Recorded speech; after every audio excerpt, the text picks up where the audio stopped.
Everyone takes their knitting on the plane, right? And that's definitely the best time to tackle a brand new knitting skill so that you can count stitches stuck on a plane with a ton of strangers in between turbulence, right? No? That explains a lot.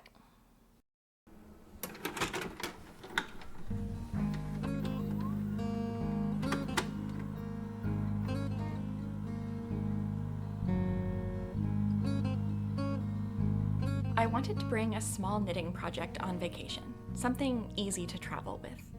I've never actually made socks before, and it's been on my project wish list for the last year since I learned to knit. But for some reason, I've been super intimidated by socks. So, obviously, I cast on my first ever sock pattern, hoping to finish at least the ribbing on the plane. And then I realized this yarn looks just like some sort of fancy mustard. I mean, look, there's the darker browns in there that are almost like, it's not quite brown, it's almost brown. It's a very dark mustardy yellow mixed in with the lighter yellow bits. I love this, and it looks like fancy mustard. And then I knew, obviously, I need an entire set of sandwich socks based on sandwich fillings that you would find in a typical sandwich in sock form. Do you ever have those moments when the whole project just like takes shape in your head all at once?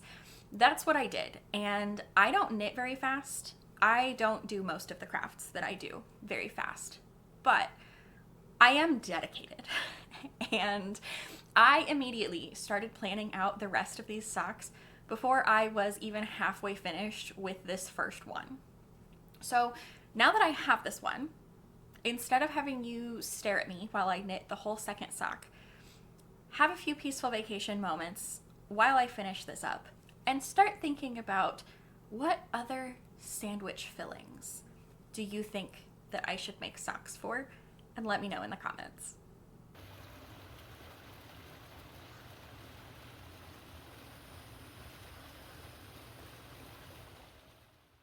Working on these socks was such a good vacation project. It was silly to be worried about whether I could figure it out, partially because I had picked out the simplest sock pattern I could find, and partially because it gave me a chance to see some techniques in action that I hadn't quite mastered in previous projects. Like this, the slip slip knit that you need to make the heel flap and gusset.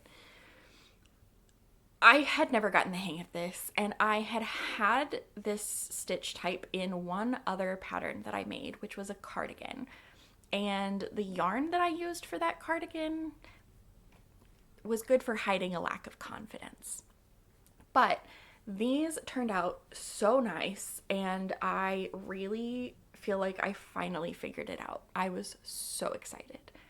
Even the Kitchener stitch for the toe, which I had an awful time trying to figure out for the beekeeper's quilt that I've been doing in my spare time, which I'll probably do a video on that later, but it turns out I just watched a complicated tutorial. Which tutorial you watch can make all the difference. When I found a better one that explained the knit off, purl on, purl off, knit on as being essentially just mirrored from one side to the other, it got really simple after that. So I was so thrilled with how my first ever sock turned out that second sock syndrome was not even a problem. In fact, I was so excited to be finished with this first pair of socks that I barely filmed any of it. These are the Socks by the Numbers pattern by Alison Griffith, which is not only a free download on Ravelry, you're about to see a theme there, but also a really great tutorial for a first sock. When I read through the pattern before I started it, there were a few parts that I didn't understand, but once I had knitted up to that point, it was completely obvious what I was supposed to do, and these socks turned out beautifully. The yarn was Knit Picks Stroll in the color Poppy Field, which is a 75% superwash, 15% nylon blend in fingering weight that was honestly really lovely to work with. But now that I have mustard socks, I obviously need ketchup socks too. I could have used the exact same pattern for the ketchup socks, but I had a few issues with that. First of all, I avoided second sock syndrome the first time. You can tell these do still need to be blocked, but I avoided second sock syndrome the first time, and I was really afraid that if I did the pattern again, I might end up with fourth sock syndrome, and that just sounded so daunting that I wasn't willing to risk it. So the yarn I picked for the ketchup socks also was Cascade Heritage in the shade Christmas Red, because what could be better for socks?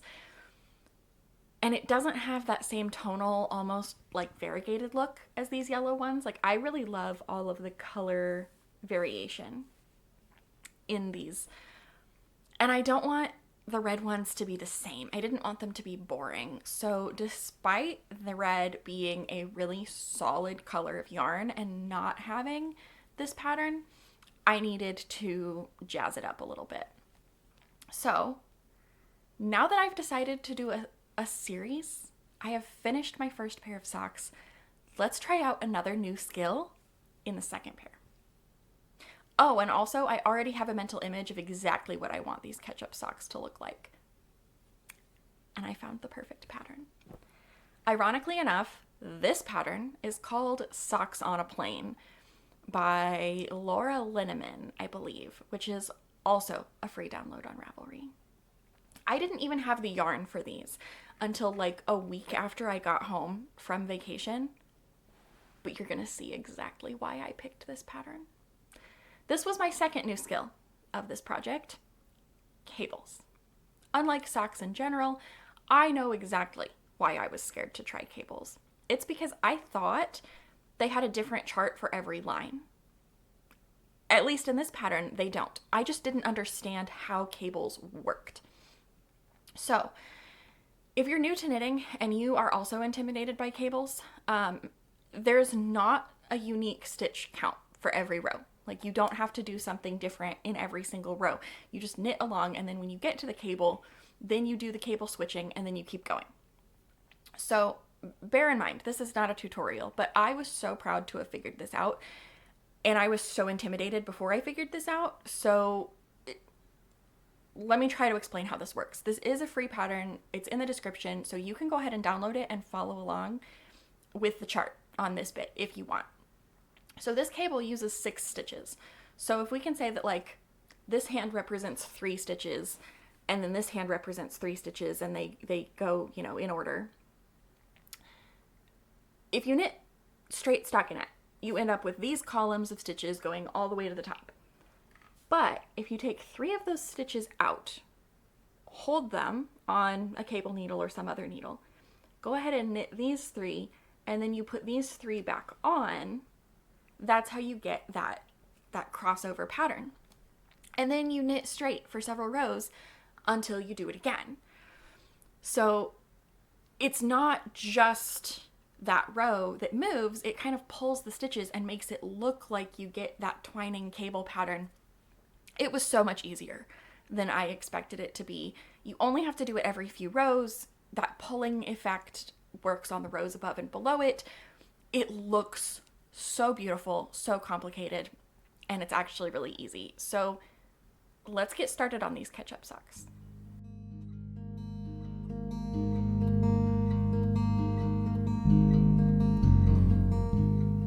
The cast on for this one was done the same way that you would do a cast on with DPNs, except you do it with double cable needles instead. Really, the whole sock is supposed to be knitted this way, but I don't mind telling you, this was driving me a little nuts. So once I got past the toe increases, I moved all the stitches onto one cable needle and got rid of the spidery effect, and also the second needle that kept poking me in a really unpleasant way.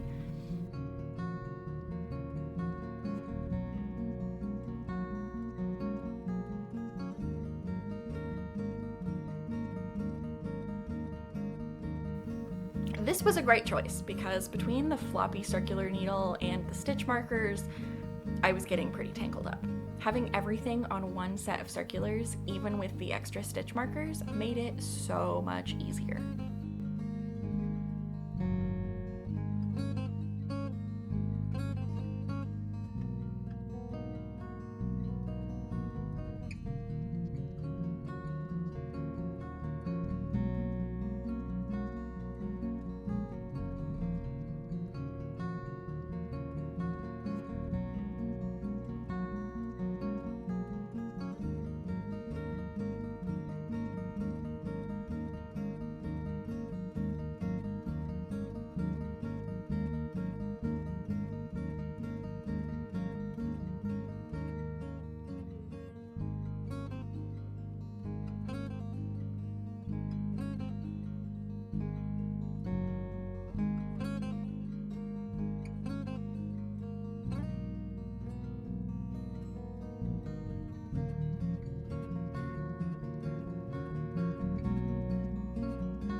And then you follow the pattern and just knit for what felt like about 1,000,000 rows, because I kept forgetting to keep track of my cable chart and having to try to count it up by hand instead. Eventually, I had to take a break to enjoy the rain outside just so I could stop seeing revolving cable charts going around my brain.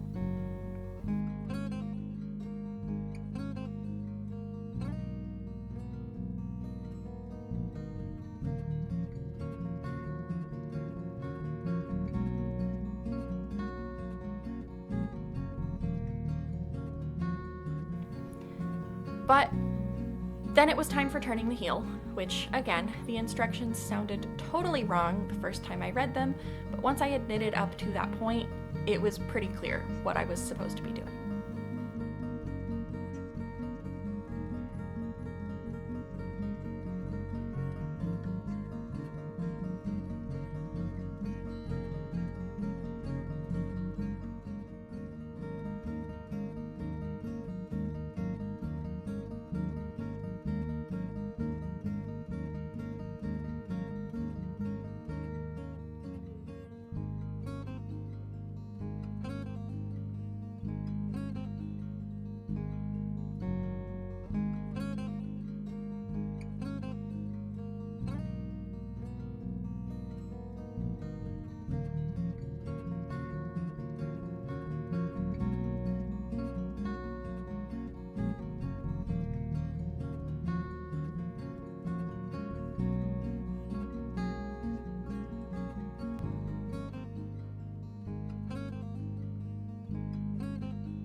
And then, once you're done with the heel, you knit the rest of the leg. And that's another 12,000,000 rows of trying to keep track of the cable. If you see me keep looking down, that's because that's where the chart is, and I'm marking off which row I'm on, so that I, hopefully, remember for the next one.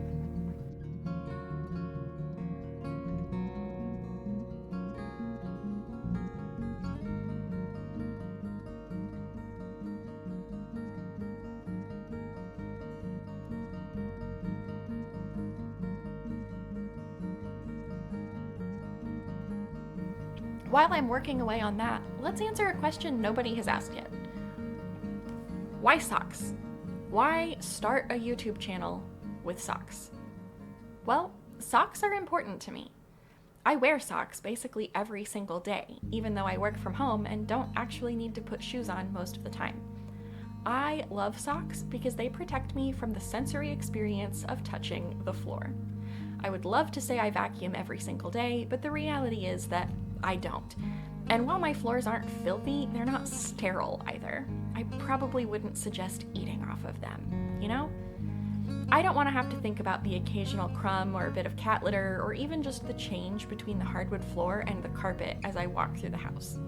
So I improve my experience of living in my home by putting socks on, because that's one way that I am picking and choosing which sensory experiences I want to have. For some people, the sensory ick of having socks on is way worse than anything they might step on. That's not the case for me, and so I wear socks. Not to mention, my feet are always freezing, and socks help me keep my temperature regulated, which also improves my sensory experience. There are some sensory experiences at home that we can't really change, and they probably do irritate us. The sound of the air conditioner, the fact that the dishwasher does have to be unloaded before we can load it again, and the ever-present truth that toilets and sinks have to be scrubbed now and then. But I can control the things that touch my body for most of the day, and that includes wearing socks. But thank goodness we have reached the ribbing, so I can go back to focusing on knitting. The The ribbing is a 2x2 pattern, so knit 2, purl 2, and the cable runs through the ribbing as well. I have to be honest and say that while I really don't mind purling in larger pieces, I don't love it on these teeny little circular sock needles. I was not sad when the ribbing was done and it was time to do the binding off. And then all that was left was to do it all again one more time. On this second sock, I had to do the cable backward so that when the socks were side by side, the ribbing would go the right way for both socks instead of being identical and then just looking weird on the other foot. So I was holding it to the front for the first sock, and then I had to hold it to the back for the second sock. It made sense when I was doing it.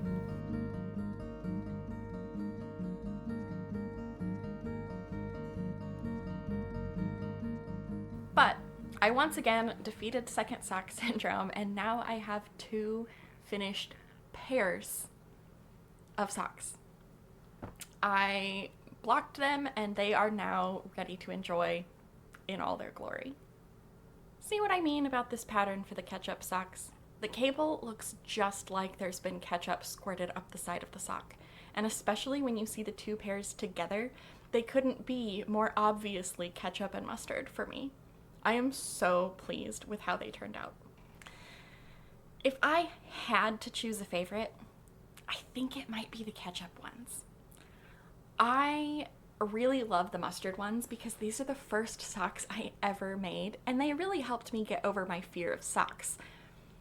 But the ketchup ones are so perfect and so funny and so whimsical that I think I might have to go with the ketchup socks. What about you? Which ones do you like better? Would you make ketchup and mustard socks? That's it for now. Any guesses about what the next socks in the sandwich sock series are going to be? Let me know in the comments, and if you want to share the rest of this zany sock experiment, maybe subscribe. I'm so glad you were here today. See you soon with the next socks in the sandwich sock series.